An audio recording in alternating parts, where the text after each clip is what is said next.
नमस्कार विद्यार्थी मित्रांनो, मी तुषार शिंदे सर आणि आपण आहोत शिंदे सर स्पेशल इंग्लिश क्लासेसच्या यूट्यूब चॅनलवरती.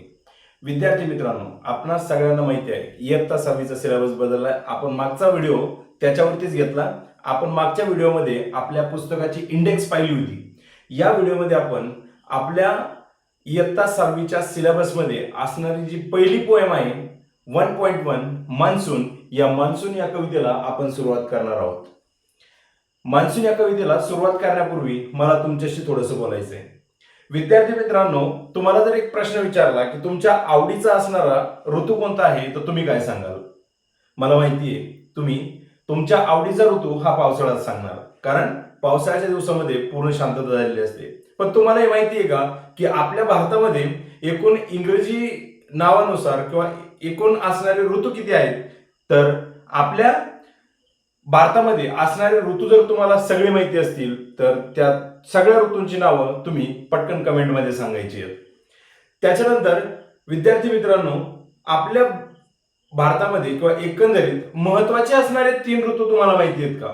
जर ते 3 ऋतू तुम्हाला माहिती असतील तर त्याची कमेंट तुम्ही खाली करू शकता. ही कविता खूप छान आहे, सुंदर कविता तुम्हाला या इंग्लिशच्या सिलेबसमध्ये आणि पहिल्यांदा थोडक्यात आपल्या आवडीचा असणारा विषय या कवितेच्या किंवा आपल्या सिलेबसच्या सुरुवातीच्या पहिल्या युनिटमध्ये दिलेला आहे. शाळा सुरू झाली, पावसाळाही सुरू झालेला आहे. पावसाची वाट आपण आतुरतेने पाहत होतो आणि त्याचं महत्व सांगणारी एक कविता, माणसाचं आणि निसर्गाचं असणारं नातं सांगणारी ही कविता या व्हिडिओमध्ये आपण पाहणार आहोत. विद्यार्थी मित्रांनो, हा व्हिडिओ पूर्णपणे पाहायचा आहे आणि तुम्ही कविता समजून घ्यायची, कारण या कवितेमध्ये तुम्हाला 100% आवड निर्माण होणार आहे. इतकी सुंदर कविता या ठिकाणी दिलेली आहे. या कवितेमध्ये आपण कवितेत आलेले फिगर ऑफ स्पीच हे सुद्धा पाहणार आहोत. त्याच्यानंतर कवितेचे असणारे काही राईम स्कीम असतं ते आपण पाहणार आहोत. रायमिंग वर्ड्स असतात, तुम्हाला त्याच्यावरती प्रश्न असतो, बरोबर. आणि थोडंसं पुढचा भाग मी याच्यामध्ये डिस्कस करणार आहे. कविता खूप सुंदर आहे. तर विद्यार्थी मित्रांनो, मला तुम्हाला लेट्स एक्सप्लोर या घटकापासून सुरुवात करायची. या कवितेच्या खाली लेट्स एक्सप्लोर नावाचा एक घटक दिलेला आहे आणि तिथं तुम्हाला एक साधारणतः एक माहिती विचारलेली आहे. Name the 5 seasons of India and tell one feature of each. आता हा प्रश्न मी पुन्हा एकदा पुढच्या व्हिडिओमध्ये पण घेणार आहे, कारण पुढचा व्हिडिओ आपला कशावरती असेल तर याच्या वर्कशॉपवरती असेल. म्हणजे याच्यात जे प्रश्न आहेत त्या प्रश्नांची उत्तर ऍक्टिव्हिटी आपल्याला सगळ्या सोडायच्या आहेत आणि त्यासाठी घेणार आहे. मुलांनो, व्हिडिओ सुरू करण्याच्या अगोदर जर तुम्ही पुस्तक काढलेलं नसेल तर तुमचं पुस्तक काढून ठेवा आणि जेव्हा मी कवितेच्या ओळी वाचतोय तेव्हा तुम्ही कवितेच्या ओळींकडे पाहायचंय आणि कवितेच्या ओळीमध्ये आलेले जे काही डिफिकल्ट वर्ड्स आहेत किंवा काही जे शब्द आहेत त्यांचे उच्चार तुम्ही समजून घ्यायचे, कारण तुम्हाला आता उच्चार, वाचन आणि समज या तीनही गोष्टींचं या ठिकाणी आकलन करून घ्यावं लागणार आहे, तरच ही पोएम समजेल. आणि या कवितेच्या ओळीचं लाईन टू लाईन डिस्क्रिप्शन मी तुम्हाला याच्यामध्ये सांगणार आहे. त्याचं स्पष्टीकरण जे आहे ते तुम्हाला याच्यामध्ये देणार आहे, म्हणजे ते एक्सप्लेन करणार आहे मराठीतून. ओके, त्याचं ट्रान्सलेशन तुम्हाला सांगणार आहे. तर पहा विद्यार्थी मित्रांनो, आम्ही ज्यावेळेस शाळेत होतो त्यावेळेस आम्हालाही खूप ऋतूंची आवड असायची. माझ्या आवडीचा ऋतू तर पावसाळा होता, कारण शाळा सुरू व्हायची आणि नेमका पाऊस सुरू झालेला असायचा. ज्या दिवशी पाऊस होणार त्या दिवशी शाळेला मज्जात सुट्टी असायची. दुपारी पाऊस आला, शिक्षक म्हणायचे नदीच्या पलीकडच्या घरी जा, बरोबर. आम्ही आनंदात उड्या मारीत घरी निघायचो, पावसात खेळायचो, भरपूर आनंदाने बागडायचो, बरोबर. मग तुम्हाला जर विचारलं तुमच्या आवडीचा ऋतू कोणता आहे, कोणी म्हणून उन्हाळा ऋतू माझा आवडीचा आहे कारण उन्हाळ्यामध्ये सुट्ट्या असतात, कोणी म्हणून पावसाळा ऋतू चांगला आहे कारण पावसाळ्यामध्ये सगळी शांती झालेली असते, कोणी म्हणून हिवाळा ऋतू चांगला आहे, कपडे घेऊन झोपता येतात, बरोबर. असं कोणीही कोणत्याही पद्धतीने सांगेल. तर विद्यार्थी मित्रांनो, एकंदरीत इथं सांगितलंय की the name of the seasons of India, भारताचे असणारे जे काही ऋतू आहेत त्या ऋतूंची नावं सांगा बरं पटपट कमेंटमध्ये. नाव काय आहेत ते पहा. पहिला ऋतू आहे समर, ज्याला आपण उन्हाळा म्हणतो. त्याच्यानंतर दुसरा ऋतू आहे तो म्हणजे मान्सून, ज्याला आपण पावसाळा म्हणतो. तिसरा ऋतू आहे ऑटम, बरोबर. ऑटमला शरद असं म्हणतात, कोणत्या ऑटमन असं त्याचा उच्चार करतात, ऑटमन, बरोबर. एन शेवटी आहे, पण तो नेसल साऊंड आहे, थोडासा जरी सायलेंट केला आणि आपण आपल्या मराठी भाषेनुसार त्याचा उच्चार केला तर ऑटम असा तुम्ही त्याचा उच्चार केला तरी चालेल. ओके, पण ऑटमन हा त्याचा उच्चार आहे, त्याला शरद ऋतू आपण म्हणतो. त्याच्यानंतर विंटर आहे, हुळहुळी भरणारा, थंडी, बरोबर. थंडीचा म्हणजे थोडक्यात तो हिवाळा हा ऋतू आहे. त्याच्यानंतर पुढे आहे सगळ्यात आनंदाचा असणारा ऋतू, तो म्हणजे स्प्रिंग. आणि स्प्रिंग म्हणजे वसंत ऋतू. आता प्रत्येकाची क्वालिटी जी आहे ती क्वालिटी मी तुम्हाला पुढच्या व्हिडिओमध्ये सांगणारच आहे. पण जाताना आपण असं वर्णन पाहूयात व्हॉट इज समर किंवा how we know about the summer. आपण उन्हाळ्याविषयी काय समजून घेतो, तर उन्हाळ्याविषयी आपण समजून घेतो it's a very hot season, बरोबर. तो खूप उष्ण असा म्हणजे ऋतू आहे. त्याच्यानंतर what is monsoon. Monsoon indicates rain, बरोबर. तो काय आपल्याला दाखवतो, तर पाऊस दाखवतो, बरोबर. तर इट रेन्स हेविली, याच्यामध्ये खूप जोरदार पाऊस असतो. त्याच्यानंतर पुढे आहे ऑटम, बरोबर. ऑटम हा जो सीझन आहे तो सीझन ज्याला आपण शरद ऋतू म्हणलो आहोत, तर त्या कालखंडामध्ये स्काय इज क्लिअर, आकाश पूर्णपणे निरभ्र झालेलं असतं, बरोबर. त्याच्यानंतर पुढे आहे विंटर. इट इज कोल्ड, त्यावेळेस काय असतं, इट्स कोल्ड, खूप थंडी असते. त्याच्यानंतर पुढे जर आपण पाहिलं स्प्रिंग, तर स्प्रिंग जो आहे त्याचं एक वैशिष्ट्य आहे ते म्हणजे फ्लावर्स अँड ब्लूम, सगळीकडे बहर आलेला असतो, बरोबर. तर अशा पद्धतीने तुमची पहिली ऍक्टिव्हिटी त्याच्यामध्ये आहे. आता पहा मुलांना, मी लाईन टू लाईन पोएम वाचतोय आणि त्याचं चालू चालू डिस्क्रिप्शन आणि त्याचबरोबर त्याचं असणारं ट्रान्सलेशन हे दोन्ही एकदा सांगणार आहे. त्याच्यामध्ये आलेले तुम्हाला रायमिंग वर्ड सांगणार आहे, पुस्तक काढून ठेवा. आणि आपला चॅनल जर तुम्ही अजून सबस्क्राईब केलेलं नसेल तर चॅनल सबस्क्राईब करून घ्या, कारण पुढचे सगळे युनिट तुमचे 6चे 6 युनिट मी आपल्या असणाऱ्या युट्यूब चॅनलवरून तुम्हाला शेअर करणार आहे मित्रांनो. त्याचे वर्कशॉप तुम्हाला शेअर करणार आहे आणि ते तुम्हाला खूप आवडणार आहे. तर पहा, इथं तुमची पोएम सुरू होते मान्सून. मान्सून म्हणजे पावसाळा, बरोबर. आणि पावसाळ्यामध्ये सुरुवात कशी दिली, पावसाळ्याच्या अगोदरचं थोडंसं वर्णन पहिल्या स्टांजामध्ये केलेलं आहे. पाऊस येण्याचा काळ आहे, पाऊस येतोय आणि पाऊस संपत येतोय, अशा पद्धतीने तुमच्या पूर्ण पोएमचं वर्णन केलंय 4 स्टांजामध्ये. ओके. आणि प्रत्येक स्टांजाला तुमच्या 4 ओळी आहेत, 4 लाईन पोएम आहे. प्रत्येक याच्यामध्ये 4 ओळी आहेत, बरोबर. त्याला यमक जुळणारे शब्द असतात. पण ही कविता जी आहे खूप युनिक आहे. याच्यामध्ये तुम्हाला यमक जुळणारे शब्द जास्त सापडणार नाही, किंवा जसं तुमचा पॅटर्न ठरला असतो, पहिल्या दुसऱ्या ओळीला, पहिल्या आणि तिसऱ्या ओळीला, तिसऱ्या आणि चौथ्या ओळीला असं तुम्हाला यमक सापडतात, बरोबर. तर तसे यमक जुळणारे शब्द काही याच्यामध्ये दिलेले नाहीत. पण ऍक्टिव्हिटी मात्र आहे, आपण त्याच्यावरती बोलणार आहोत. तर पहा, ही जी पोएम आहे फ्री वर्स, मुक्त छंदाची कविता आहे. कवीने मुक्तपणे लिहिलेली आणि कविता पण खूप सुंदर लिहिली. आमच्या लहानपणी पहिलं गाणं असायचं, ये रे रे पावसा तुला देतो पैसा, बरोबर. ये रे रे पावसा तुला देतो पैसा असं गाणं होतं. एक सरी सर आली धावून खडके गेली होम, बरोबर. अशा पद्धतीची एक कविता आमच्या वेळेस असायची. आणि तुमच्या थोडक्यात अगोदरच्या काळामध्ये एक कविता आली, रेन रेन गो अवे, पावसा पावसा निघून जा. म्हणजे आजच का आपला खूप पावसाचा त्रास होतोय अशा पद्धतीची आलेली कविता. पण आता या सिलेबसमध्ये मात्र भारी कविता आली, कारण काय ती, ओ rain rain come our way, पावसा पावसा आमच्याकडे, बरोबर, किंवा आमच्या दिशेने, अशा पद्धतीने सांगणारी ही कविता. कवितेला म्हणजे पावसाला बोलवणारी कविता आपण इथं शिकतोय. तर पहा, पहिली ओळ आहे, the sun is shining, the sun is shining oh so hard.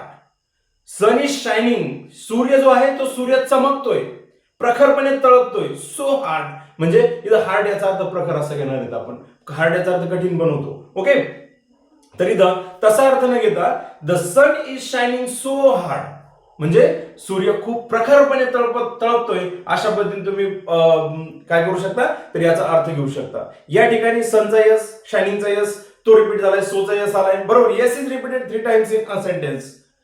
कवितेच्या एखाद्या स्टांजाच्या एखाद्या ओळीमध्ये जर एखादं अक्षर जर पुन्हा पुन्हा रिपीट झालं तर त्या ठिकाणी अलिट्रेशन नावाचा अलंकार होतोय. मी फळ्यावरती अलिट्रेशन म्हणजे अलंकार असतील, म्हणजे फिगर ऑफ स्पीच असतील किंवा वर्ड्स असतील, ते फळ्यावरती लिहिणार नाही. माझ्या मागे फक्त कवितेचं नाव दिलेलं, तुमचं इंग्लिश आणि इकडच्या साईडला तुमची इयत्ता दिलेली आहे. 6वीची ही कविता आपण इथं पाहतोय.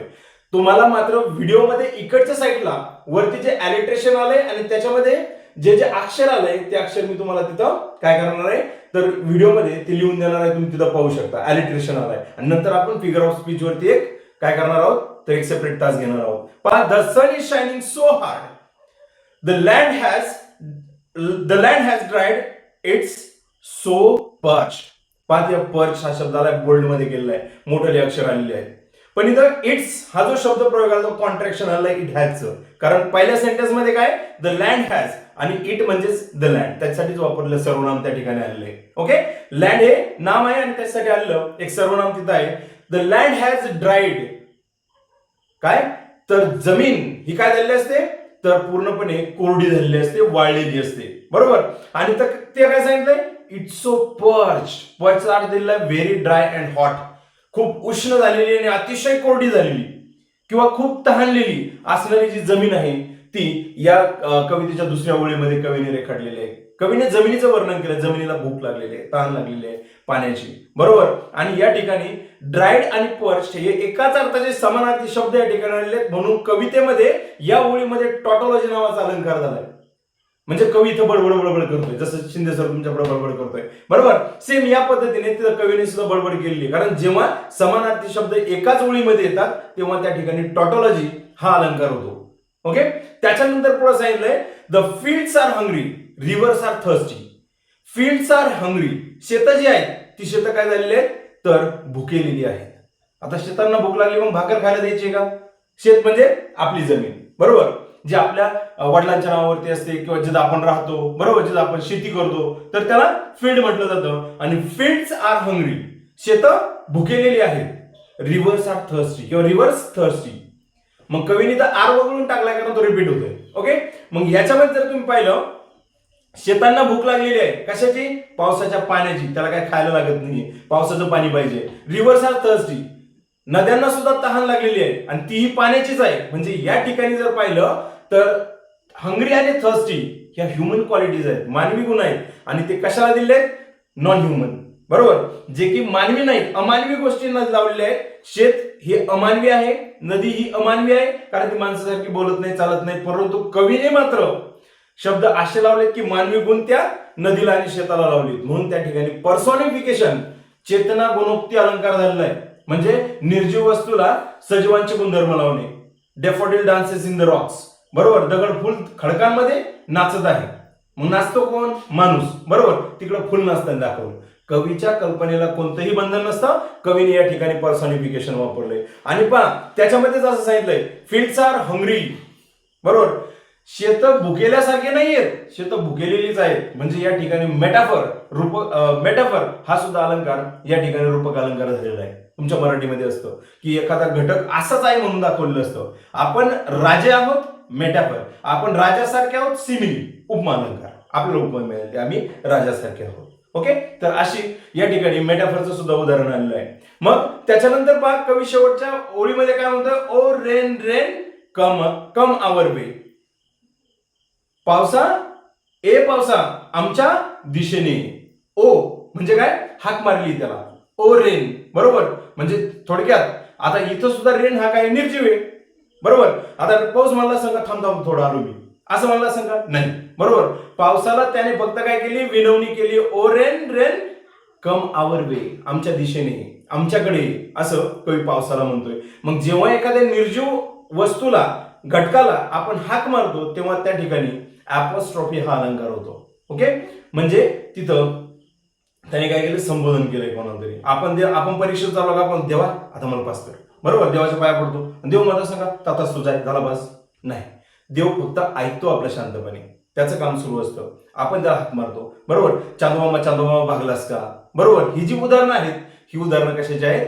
तर ॲपॉस्ट्रॉफी या अलंकाराचे आहेत. याच्यामध्ये ॲपॉस्ट्रॉफी हा अलंकार आलाय आणि रेन रेन रिपीट झालाय, पुन्हा रिपिटेशन हा अलंकार झालाय. पहा कवितेच्या पहिल्या स्टांजामध्ये रिपिटेशन हा अलंकार झालाय. त्याच्यानंतर rain rain is on her way. पाऊस जो आहे, पाऊस किंवा आपण त्याला पाऊस म्हणण्यापेक्षा आता सर म्हणूयात. आपण म्हणतो ये रे पावसा तुला देतो पैसा. आपण याला थोडक्यात आतापर्यंत असं समजलं की पाऊस हा पुल्लिंगी शब्द आहे. पाऊस पुल्लिंगी शब्द नाही. ती सांगितलंय हरवे. पाऊस तिच्या मार्गाने येत आहे, म्हणजे थोडक्यात सर तिच्या मार्गाने येत आहे. पहा एग एग सरी, सर आली धावून, बरोबर, मडके गेले वाहून, असं मी म्हणतो. एग एग सरी मराठीमध्ये सुद्धा कुठं कुठं हा शब्द जो आहे सर म्हणजेच पाऊस, पावसाच्या धारा, बरोबर, आणि त्याला सुद्धा त्या ठिकाणी स्त्रीलिंगी हा शब्द वापरलेला आहे. मग इथं या कवीने सुद्धा, कवी कोण आहे ते आपल्याला माहित नाही, अनोनिमस कवी देव, बरोबर, कोण निनावी कवी आहे, बरोबर. पण त्या कवीने त्या ठिकाणी हरवे हा स्त्रीलिंगी शब्द वापरलाय, तो रेन साठी वापरलाय. पुन्हा रेन रेन रिपीट झालाय तर रिपिटेशन हे पण अलंकार झालेला आहे. Feather spread the peacock's sway. मोर काय करतोय तर आपले पिसारे फुलवून. Feather spread the peacock's sway. आपले पिसारे फुलवून मोर मात्र काय करत आहे? नाचत आहे. नाच रे मोरा आंब्याच्या वनात. बरोबर. मग अशा त्या मराठी कवितेसारखं या ठिकाणी हा कवी सुद्धा म्हणतोय काय, तर मोर आपले पिसारे फुलवून नाचतोय. मग मोर केव्हा नाचतो, जेव्हा आकाशामध्ये ढग जमा होतात, पावसाचं वातावरण तयार होतं, बरोबर, आणि मोर नाचायला लागतो. बरोबर. तिथं असं सांगितलंय पहा, the clouds are dark hark and lark. The clouds are dark hark and lark, hark the lark, sorry and हा शब्द गेलाय, hark the lark, rain rain she is on her way. आणि आकाशामध्ये काय झालंय, तर काळे कुट्ट असे ढग जमा झालेले आहेत आणि थोडक्यात पक्ष्यांचा किलबिलाट त्या ठिकाणी ऐकायला येत आहे, किंवा थोडक्यात वाऱ्याचा सुसाटा ऐकायला येत आहे. And hark the lark. आता इथे लार्क, लार्क हा पक्षी आहे. ओके. तर लार्क हा भारद्वाज नावाचा एक पक्षी आहे. भारद्वाज, भारतध्वज ने भारद्वाज, बरोबर, नावाचा एक पक्षी आहे आणि त्याचा असणारा आवाज तोही ऐकायला येत आहे.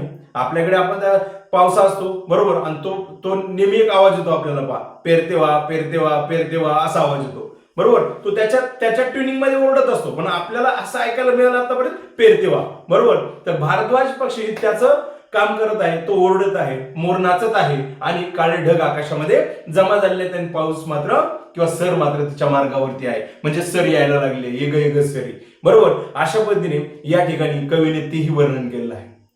पहिल्या स्टांजामध्ये जमीन तापलेली आहे, दुसऱ्याच्यामध्ये ढग आलेले आहे, आता पावसाला सुरुवात होणार आहे, बरोबर. The clouds they gather dash and thunder. The clouds they gather. मग या ठिकाणी जर तुम्ही पाहिलं, दे गॅदर द क्लाउड्स अशी रचना होऊ शकते, किंवा दे काढून टाकला आणि तिथं त्या देचा कोणताही अर्थ तसा नाही, दे म्हणजेच कोण आहे, क्लाउड्स.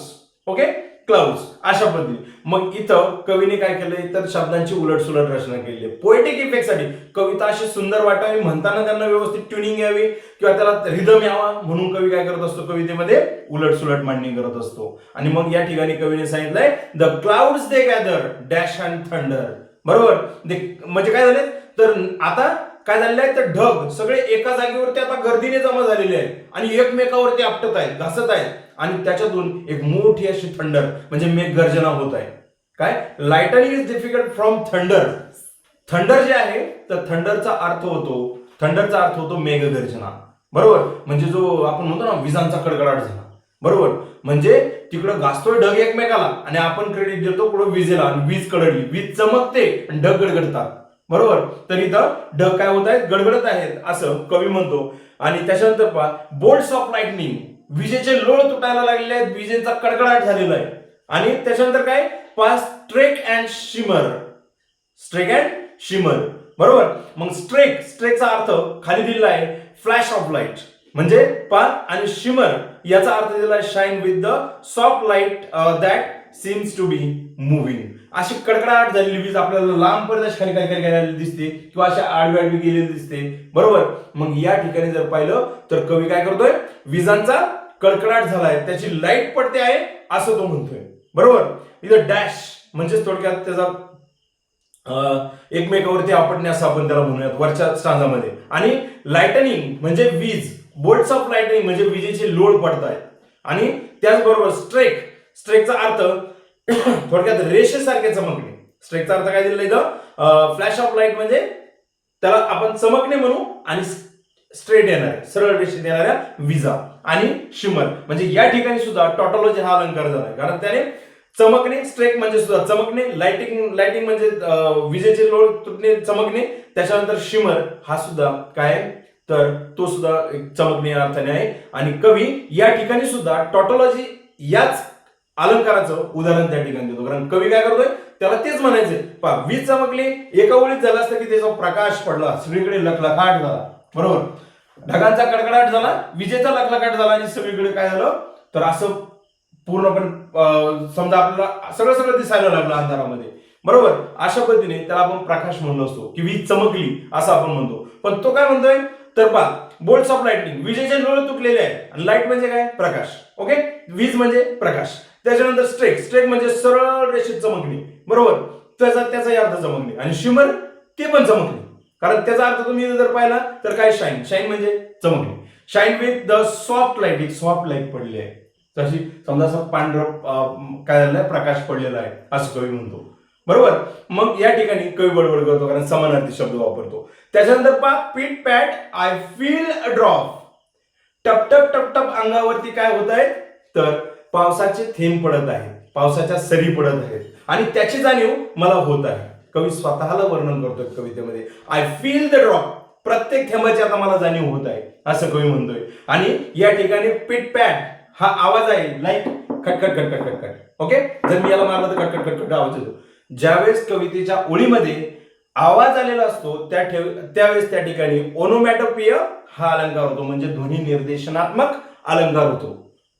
तर या ठिकाणी पिटपॅट म्हणजे टपटप टपटप पडती अंगावरती, बरोबर, अशी एक कविता आहे. म्हणजे टपटप पडती अंगावरती काय, त्या श्रावणाच्या सरी किंवा ते ढगांमधून येणारं पाणी, बरोबर, ढगांमधून येणारा पाऊस, तो अंगावरती टपटप पडतो, पत्र्यावरती टपटप असतो. ओके, मग अशा पद्धतीने कवीने काय केले, तर टपटप हा शब्द प्रयोग वापरलाय आणि या ठिकाणी ओनोमॅटोपिय हा अलंकार झालेला आहे. O rain rain she is come her way. आता पहा, शी इज ऑन हर वे असं म्हटलं होतं, नंतर कम आवर वे असं म्हटलं होतं. कवीने आता काय म्हटलंय, आता म्हटलं की शी इज कम हर वे, आता ती तिच्या मार्गावरती आलेली आहे. आणि शीज म्हणजे शी हॅज कम, कारण पा शी हा सब्जेक्ट आहे, पुढे कम हा V2 होऊ शकतो, पण V2च्या अगोदर कधीही कोणताही सायगारी क्रिया V1 होऊ शकतो, पण V1च्या आधी कधीही कोणतंही सायगारी क्रियापद V1च्या आधी येत नाही. पण कम, केम आणि कम हा V3 असू शकतो, बरोबर. आणि या ठिकाणी जर पाहिलं तर कम हा V3 आहे आणि येसचा अर्थ शी हॅज, म्हणजे आत्ता पाऊस पडत आहे, ही पूर्णत्वाला गेलेली गोष्ट, म्हणजे पूर्ण वर्तमान काळ इथं कवीने वापरला.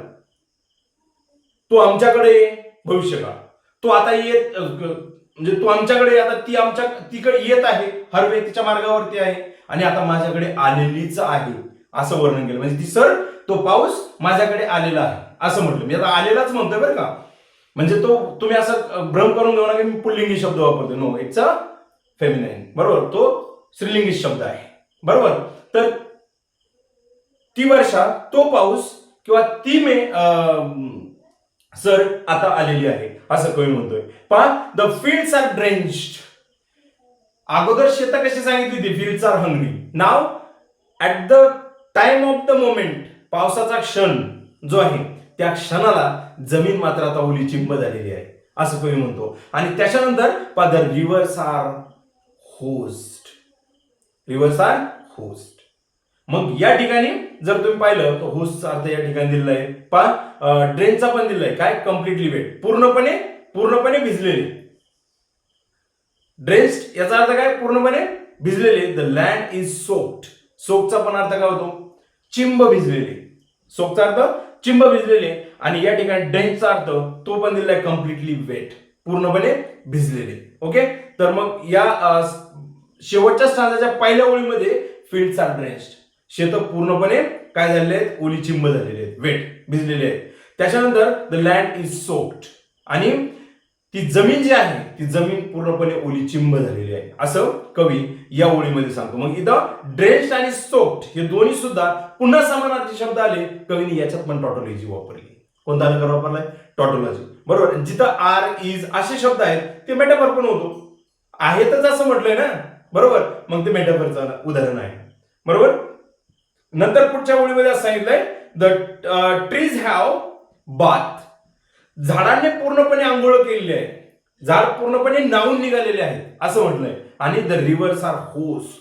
नद्या सुद्धा पूर्णपणे भरलेल्या आहेत, तुडुंब भरलेल्या आहेत असं म्हटलंय. झाडं धुवून निघालेली आहेत, झाडं आंघोळ करून निघालेली आहेत, बाथ, बरोबर. आणि रिव्हर्स होस्ट, नद्या काय झालेल्या आहेत, पूर्णपणे भरलेल्या आहेत. इथं पास्ट टेन्स त्या सेंटेन्स मध्ये वापरला की हॅव जर त्याने वगळलेलं असेल तर तिथेही पूर्ण केलं आहे की जमिनीची जी भूक होती ती भूक भागलेली आहे आणि नद्यांची तहान सुद्धा पूर्णपणे शांत झालेली आहे, बरोबर. म्हणजे जी तहान त्यांना लागली ती पूर्णपणे शांत झालेली आहे. The earth is happy. आता पृथ्वी पूर्णपणे आनंदी झालेली आहे असं कवी म्हणतो. The earth is happy, green and cherry. आणि तो काय म्हणतो की जी पृथ्वी आहे ती पृथ्वी आता पूर्णपणे हिरवीगार झालेली आहे. त्याने एका दिवसाचं वर्णन केलंय का, नाही. तो उन्हाळ्यापासून ते पाऊस निम्म्यापर्यंत म्हणा किंवा चांगला पाऊस होऊन चांगले सगळीकडे हिरवळ होऊस्तोवर असं म्हणा, बरोबर, नद्या शांत होऊस्तोवर म्हणा, जमिनीची भूक भागूस्तोवर म्हणा, असं त्याने वर्णन केलेलं आहे. आणि आता तो काय म्हणतोय की सगळीकडे आता आनंदी आनंद झालेला आहे, बरोबर. आणि चेरी याचा अर्थ म्हणा काय होतो, प्रसन्न किंवा आनंदी असाच होतो. म्हणजे इथं बी टॉटोलॉजी हा अलंकार होतो, समानार्थी शब्द वापरलेत सगळे त्याने, बरोबर. आणि मग तो काय म्हणतोय, O rain rain come again. आणि आता पुन्हा अपस्ट्रॉफी अलंकार, पुन्हा पावसाला हाका मारली. आणि पावसाला हाका मारून काय म्हणतोय, पावसा पावसा पुन्हा ये. काय हळूच नाही म्हणतो, पावसा पावसा पुन्हा ये रे ये रे पावसा तुला देतो पैसा, बरोबर. म्हणजे आज आम्हाला आनंदी करून तू आनंदी केलेला आहेस आणि आम्ही तुझी पुन्हा पुढच्या वर्षासाठी आनंदाने तुझी वाट पाहत आहोत, असं कवी याच्यामध्ये सांगतो. म्हणजे ही जी कविता आहे खूप मार्मिक कविता आहे. पहिल्या स्टांजामध्ये उन्हाळ्याचं वर्णन केलंय, जमिनीला भूक लागलेली आहे, नद्या तहानलेल्या आहेत आणि ही तहान आणि भूक भागवण्यासाठी पाऊस तिच्या मार्गावरती येत आहे, वर्षा तिच्या मार्गावरती येत आहे. आणि त्याचबरोबर ती सर तिच्या मार्गावरती येत आहे. आणि जेव्हा ती येते तेव्हा ती काय करते, तर ढगांचा एक लवाजमाच घेऊन येते, ढग एकत्रच घेऊन येते. आणि ढग एकत्र घेऊन आले की ती ढग एकमेकावरती आदळतात, घासतात, डॅश होतात आणि त्याच्यापासून काय होते, एक मेघगर्जना होते, पावसाला सुरुवात होते. बोल्ट्स ऑफ लाइटनिंग, सगळीकडे विजांचा कडकडाट सुरू झालेला असतो, पाऊस सुरू असतो. हाच पाऊस जर उन्हाळ्यात आला तर तो गारा घेऊन येतो, बर्फाचे तुकडे घेऊन येतो, बरोबर. पण पावसाच्या सुरुवातीला पावसा हा आपल्याकडे असणारा जो पक्षी आहे, ज्याला भारद्वाज म्हणतात, भारद्वाज पक्षी म्हणतात, तर तो सुद्धा म्हणजे पेरतेवा असं तो शेतकऱ्यांना म्हणतो, असं एका कवीने वर्णन केलेलं आहे, बरोबर. तर मग ढग जमा होतात, घासतात, खूप सांडतात म्हणजे पाऊस होऊन पडतात, बरोबर. आणि त्याचा टपटप असा आवाज येतो. त्याच्यानंतर पाऊस आता स्थिर झालेला असतो, नद्या पूर्णपणे भरलेल्या असतात, जमिनीची भूक भागलेली असते. आणि शेवटच्या स्टांजामध्ये कवी पुन्हा त्या पावसाला काय म्हणतो, ओ रेन रेन कम अगेन, पुन्हा ये, बरोबर. अशा पद्धतीने मुलांनो ही एक अर्थपूर्ण असणारी कविता, खूप मार्मिक असणारी कविता या ठिकाणी आपण पाहिलेली आहे. जर ही कविता तुम्हाला आवडली असेल तर आपल्या व्हिडिओला लाईक करायला विसरायचं नाही. आणि हा व्हिडिओ तुमच्या वर्गातील तुमच्या सर्व मित्रांना तुम्ही शेअर करा. आणि जर तुम्हाला या कवितेमध्ये काही अडचण आली असेल तर त्याची कमेंट खाली करा, जेणेकरून जर त्या कमेंट वाचून मला पुन्हा तुम्हाला कोणत्या गोष्टी सांगायच्या त्याच्यावरती आपण पुन्हा एक व्हिडिओ करूया. याच्यामध्ये आलेले जे काही अलंकार आहेत, याच्यामध्ये अलिट्रेशन आलाय, रिपिटेशन आलाय, इमेजरी आलाय, ॲपोस्ट्रॉफी आलाय, टॉटोलॉजी आलाय, त्याच्यानंतर पर्सॉनिफिकेशन आलाय, मेटाफर आलाय, असे भरपूर अलंकार या कवितेमध्ये आलेले आहेत. अलंकाराने परिपूर्ण असणारी एक फ्रीवर्स मुक्त छंदाची कविता तुम्हाला या ठिकाणी आज मी शिकवलेली आहे. जर हा व्हिडिओ तुम्हाला आवडला असेल तर विद्यार्थी मित्रांनो आपल्या चॅनलला सबस्क्राईब करायचंय, कारण तुमचा 6वीचा इंग्लिशचा सगळा सिलेबस असाच सोप्या पद्धतीने अतिशय आनंदामध्ये आपण घेणार आहोत. ओके. आणि तो तुम्हाला या युट्यूब चॅनलवरती शेअर केला जाणार आहे. विद्यार्थी मित्रांनो जर हा व्हिडिओ आवडला असेल तर लाईक करायला विसरायचं नाही. आणि वाट पाहिजे उद्याच्या तुमच्या दुसऱ्या व्हिडिओला. उद्या तुम्हाला दुसरा व्हिडिओ याच्या वर्कशॉपचा मी सेंड करणार आहे. ओके. थांबतोय आपण. धन्यवाद सगळ्यांचे. नमस्कार.